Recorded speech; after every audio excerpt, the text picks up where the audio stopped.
All right, everybody. Pete Serrano is here. He is the founder of the Silent Majority Foundation and counsel for them. And he just filed my lawsuit against Washington State in federal court. Here we go. United States District Court, Western District of Washington, Allison Westover versus the state of Washington and several executives at the Washington Department of Natural Resources.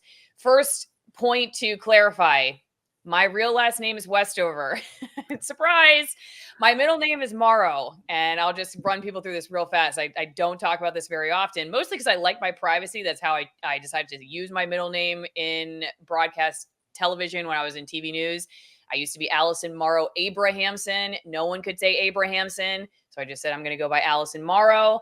And then I got married and became Allison Morrow Westover. And I decided to stick with Morrow. So Pete, you are the lucky guy. You're stuck with me, at least for now. You're running for attorney general. We're going to talk about that and what would happen if you win attorney general. But let's just start with, why did you want to take on this case? You guys have been nice enough to take on my case, to fight for my case in this particular moment of my life, which is really a life-changing moment for me and my family. Why'd you want to take it on? Well, I think it's important that the people kind of understand the process that you and the team at Silent Majority Foundation and I went through in discussing your case. I mean, we've been talking for several months, so it's not like we just woke up one day and said, hey, what's happening in TV land, or what's happening in the internet, what's happening at Department of Natural Resources. We discussed with you what happened. And, it's really critical when the government steps outside of its role of protecting the rights of the people, that someone like Silent Majority Foundation steps in and protects the people of Washington. Sorry about that. It's really concerning to me when you have a government agency that really steps well beyond its authority. And that's what we saw here. When you gave us the fact pattern, it's like, okay, and obviously we'll talk about this, but there's the whole COVID issue of whether someone receives a shot or not. But for you, it was, hey, I'm doing something outside of my work hours with my own resources, and they're telling me I can't speak to these issues. And I thought it was very concerning. Silent Majority Foundation team was also extremely concerned about the impact, not only to you, but what it would look like to future DNR employees or other governmental employees. Mm-hmm. All right. If people want to read the complaint, you can get all the information you need at silentmajorityfoundation.org/WestoverVDNR. Okay. silentmajorityfoundation.org/WestoverVDNR. It's where you can read the complaint. You can read the release from the Silent Majority Foundation, the press release they put out there, which you can talk about. Do you think the media is going to pick up on this? I don't know. They didn't really cover it when I was fired. So we'll see what happens. My fellow peers back in the news business. And then you can also donate to the Silent Majority Foundation's work if you'd like to. Also on that page, there's a donation page.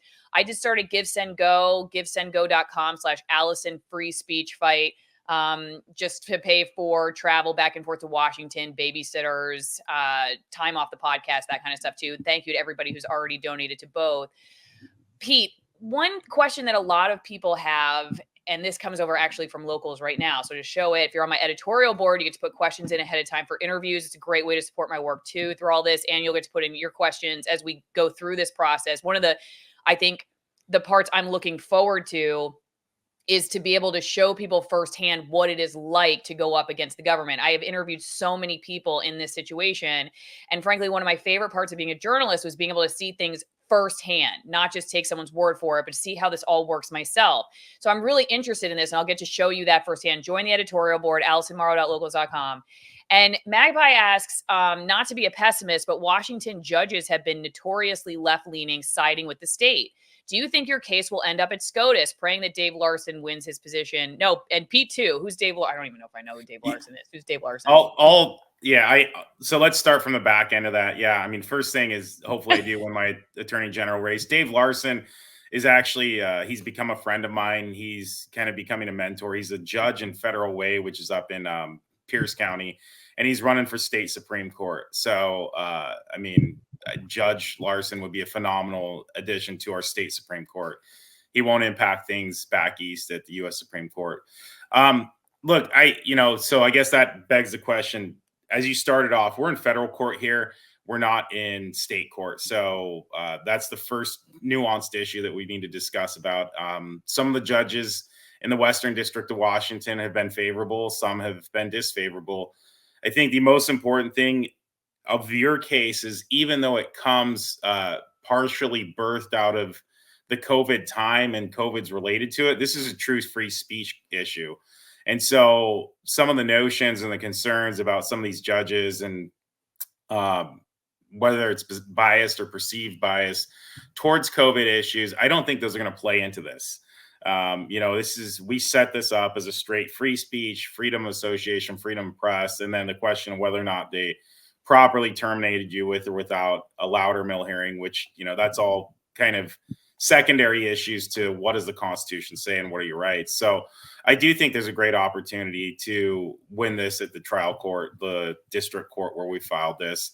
The Ninth Circuit has moved from being kind of this crazy left wing jumble of bad opinions to I'm not going to say it's fixed, but it's certainly more moderated. So I think there's opportunity at the lower courts, but one of the reasons when we talk with you about this is, hey, look, if we've got to appeal, that is an option. And I do think this is precedential type work that really would, eventually U.S. Supreme Court would be interested in digging its teeth into it if we have to get there. Okay, Pete, one thing I wanted to flag for people too is this is not just a First Amendment case. This is a 14th Amendment case. And I was hoping you could explain that too. In the complaint, it says defendant took adverse employment action against Miss Westover in a discriminatory and unequal manner, granting other employees the right to express their views on issues related to COVID-19 and COVID-19 vaccines while denying Miss Westover that right and equal protection of the law under the 14th Amendment. How does the 14th Amendment apply? Yeah, that's the equal protection clause, and it fundamentally says if you treat one person one way, you got to treat other people the other way.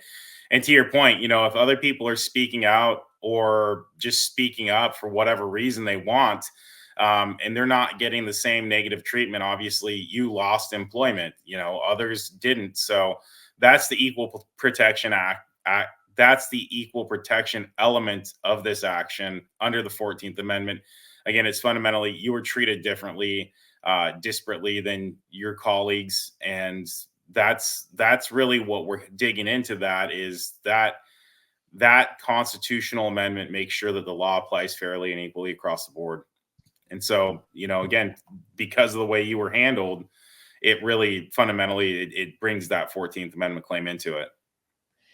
Okay, there are some people like there's somebody on YouTube posted. You always got to at least have one of these comments from YouTube that was like, "You're gonna lose, and you're gonna have to pay their attorney's fees." And I was like, "Thank you for such a positive comment." Though I will say most of the comments have been extremely supportive. Some people I haven't heard from in years back in Washington, people I've interviewed, they kind of sent their support. People have already donated. Really appreciate it. I mean, I've been truly like humbled by the amount of people that are standing by us. So really appreciate that. But every once in a while, there's that naysayer. So there are people who say, okay, you know what? The government has certain limitations on speech that we may not think they do have. That the First Amendment is not just carte blanche to say whatever you want in all circumstances. What are some of the reasons that government officials have given in the past or can give in free speech cases to defend themselves for taking action against somebody for speaking? Well, the biggest kind of caveat, if you will, to the First Amendment that's, I guess, pro government. I hate to call it that, but gives them wiggle room to tamp down on speech is that which could cause incitement of violence. If there's an immediate threat of violence, that's really their bread and butter, where they get to step in. Of like, okay, you can protest, you can do these types of things, but once it's starting to cause harm or puts a high risk of harm or further violent action, we get to tamp down. We can shut your protest down, that sort of thing. That's really kind of the big number one. But there's no precedent that says, hey, we've got an issue happening, in this case, a pandemic, and we don't like the way you're speaking about it outside of work, so we're going to shut you down. I mean, that's a totally off-cuff notion outside of the realm of what the government has the opportunity to regulate. Obviously, if you're lying or bringing a false narrative, and in this case, you were straight up interviewing a doctor who was fighting for his license under the COVID restrictions and discussing what he was seeing. And so, again, again, when looking at like false advertisement, that's different, right? And then you weren't necessarily even selling a product; you were providing information to the people. So, I think this one's going to get really. I mean, I could see the government looking at this saying, "This is a tough one. We don't necessarily want to set the precedent of losing this." Hmm. Don't forget, the correlation to that statement of your YouTuber of, hey, you're going to lose and pay attorney's fees. Remember, if the Yeah. government loses, it sets precedents to what they can and can't regulate, right? So they have to be careful and measured on what their calculus is, what their risk is, right? Paying you out might be a lot better than saying, oh crap, next time there's any health advisory issue, if our people are shooting YouTube videos, we can't tamp down on them, right? I mean, Hmm. maybe that's a low risk proposition for them. I don't run the DNR, but I think when you look at the global perspective, there's risks to the government too. Hmm. Okay. In the case that you just brought up, how both sides are calculating the risk of the action because of precedent that could be set.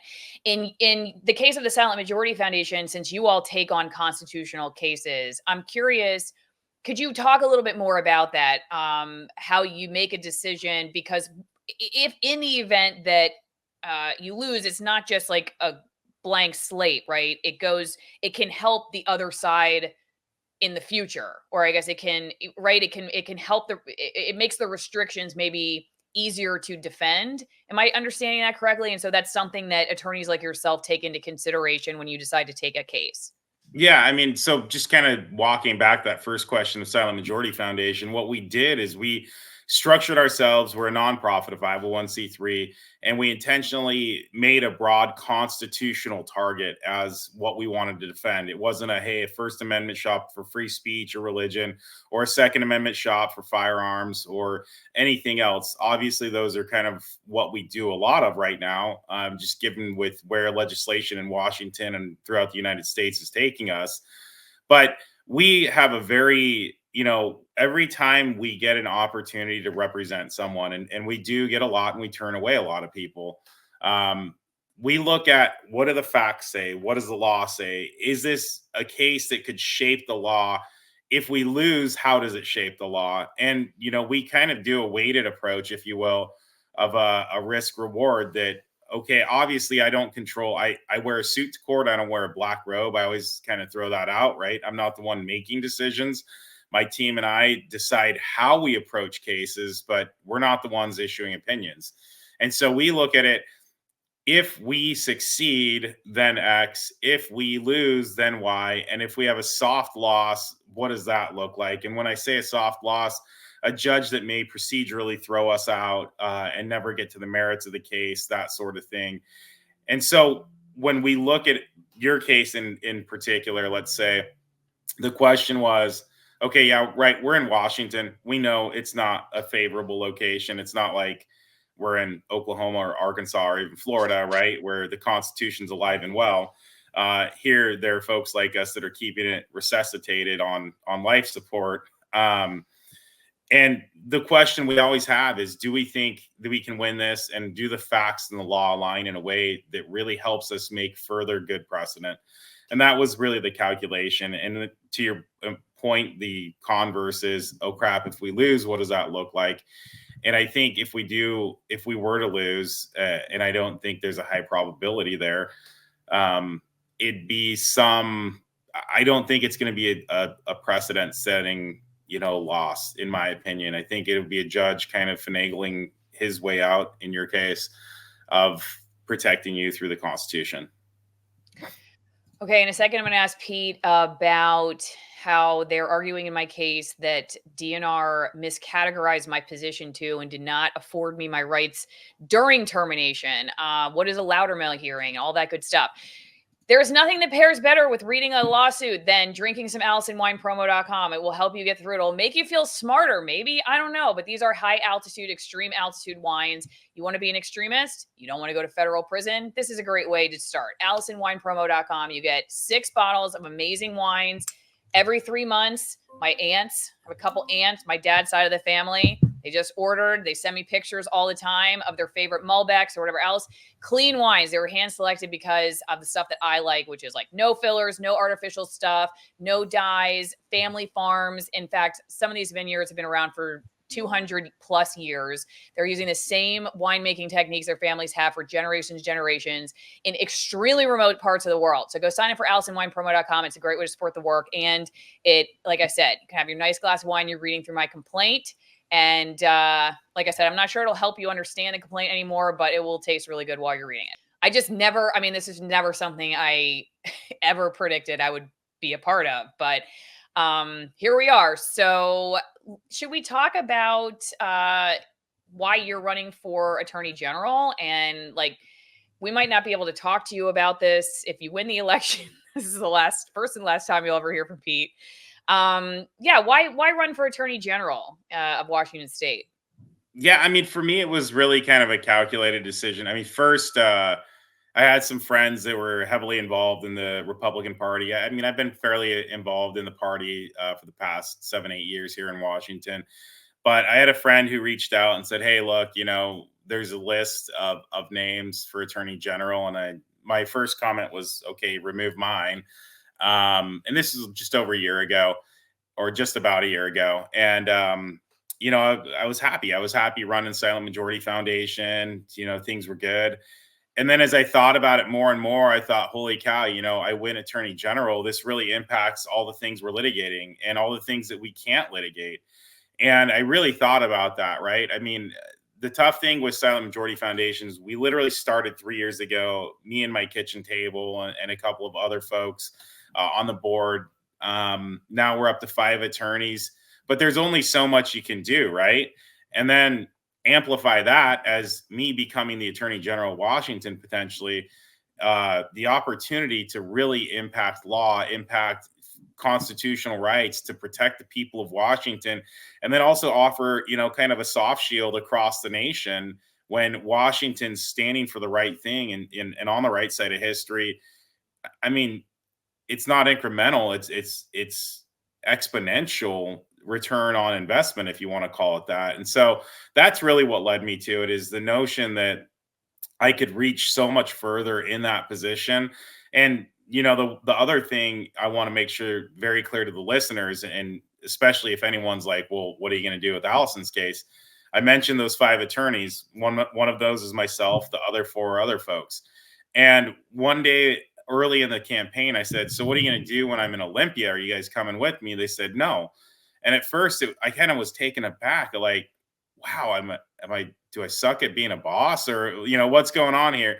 And the answer was, no, listen, there are so many cases you're not ever going to be able to touch as attorney general. While your resources are exponentially larger than ours, you still can't cover everything.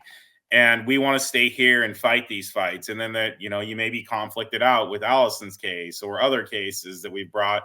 So we want to make sure that we're fighting these fights in the trenches, and maybe you give us top cover and we give you bottom cover and we meet in the middle at some point, and then we'll deal with it.